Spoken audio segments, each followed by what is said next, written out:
Hi there, welcome to lesson number 5 in module 10, and we're looking at understanding context. That is what we're doing.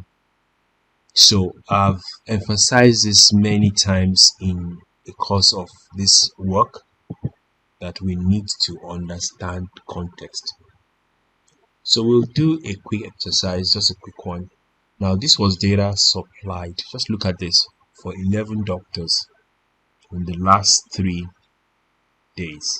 Is there any reason to be concerned about this data?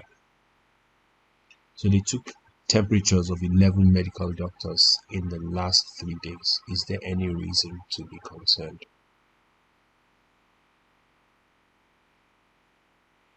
Okay, so you can pause, just look around at the video and just let me know what you think.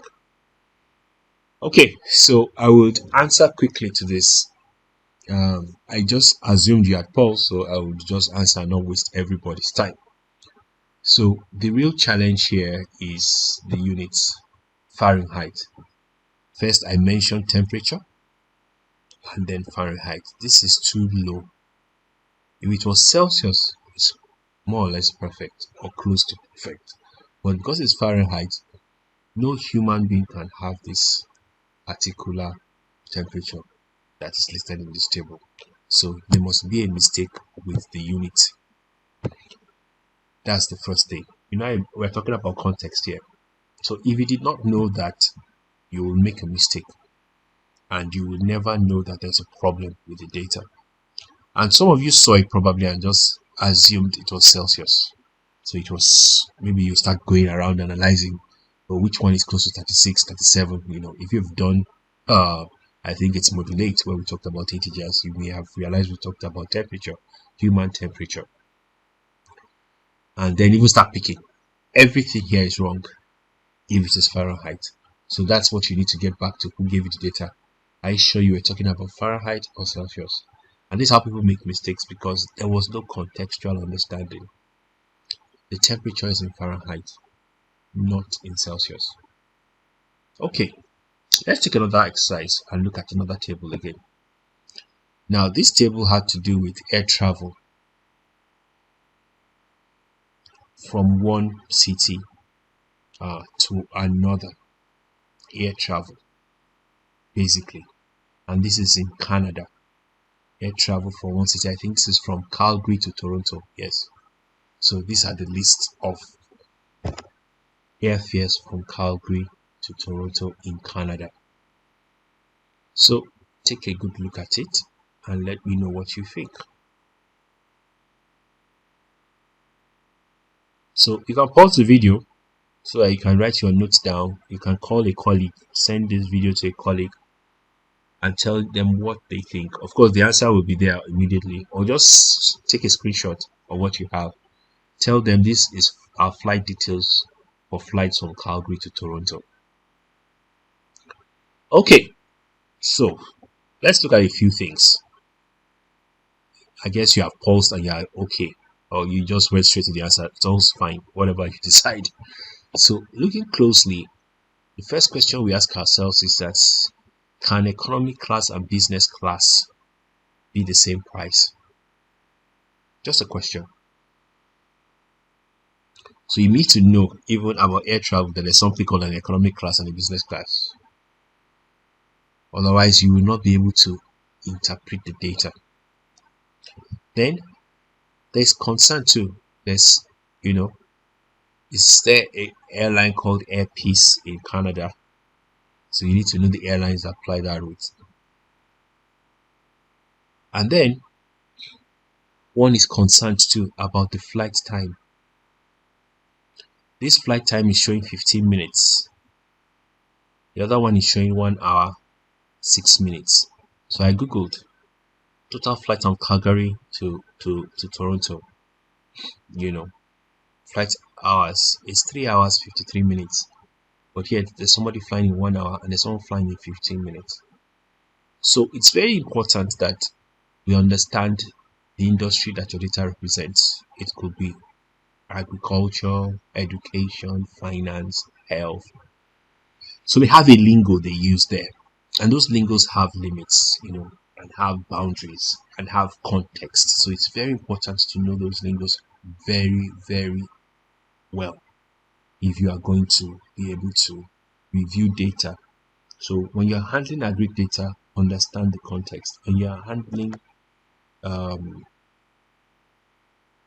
when you're handling entertainment data, e-commerce data, understand the context. There are certain things, and that's why a data manager has to study other things apart from the major things they study. So please, very important.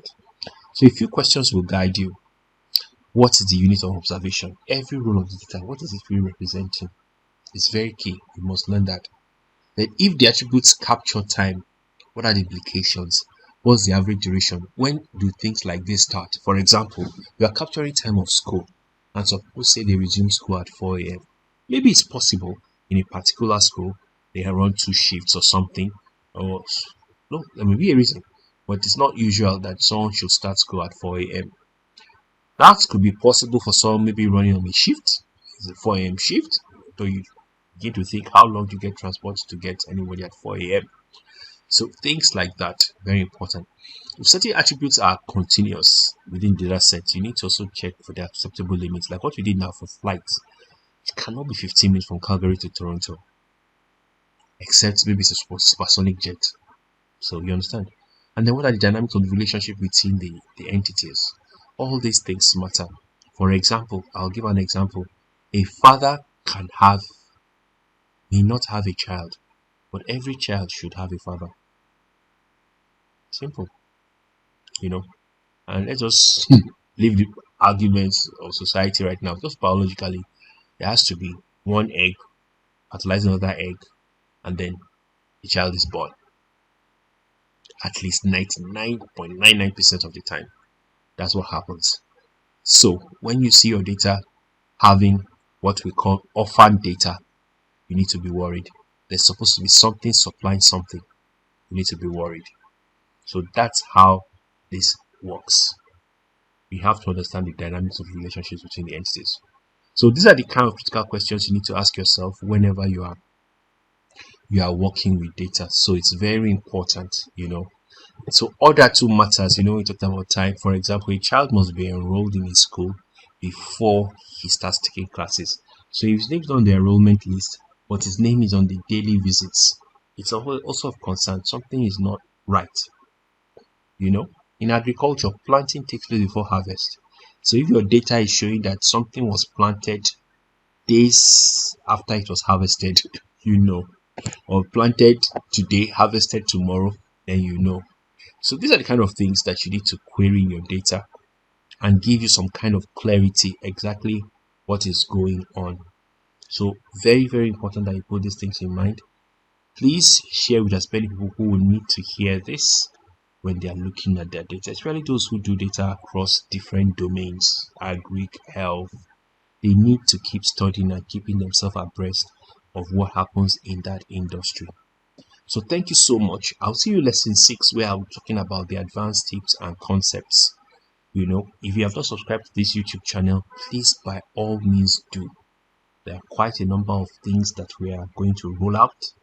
Currently, we have over 50 videos talking about Stata and data management, and there's so much more coming. So please subscribe, please hit the notification bell, and then share with somebody you know. Also ask questions in the comments, and if you have other questions you think will guide from your experience, please write in the comments. We'll be happy to help. Thank you, and see you in lesson 6 shortly.